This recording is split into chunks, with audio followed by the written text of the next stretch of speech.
love to talk to you today about the centrality of the cross in counseling. Last week we talked about penal substitution, and this week we're going to talk about Christus Victor.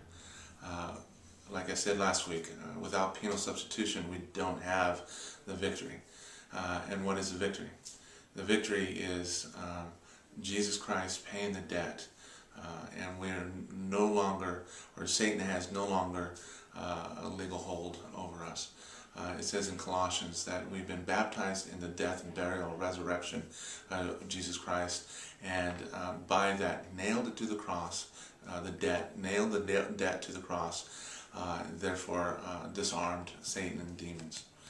So Christus Victor is victory over the enemy and authority given back to the believer. We see at the Red Sea, Israel, God led Israel to the Red Sea, and He parted the Red Sea in Exodus. As they're walking, as they're looking, they know that Egypt is behind them, Pharaoh's behind them, their enemy, who will kill them. So God is kind of placing Israel in this place of faith, of walking through the Red Sea.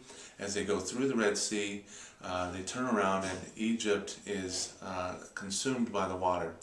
And so what you can see is that the very thing that saved them was the very thing that destroyed their enemy. And we see that in the cross.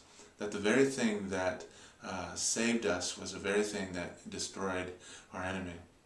And one of the things that, one of the distortions is that we don't have authority. That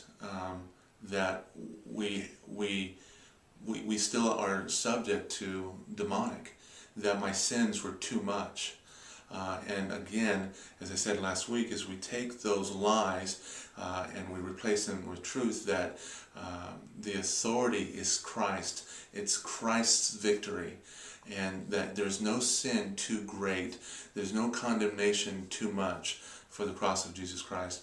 But the enemy wants you to believe otherwise. And so you are completely saved, completely immersed in the death, burial, and resurrection of Jesus Christ. Therefore completely redeemed and have the authority over demons and Satan.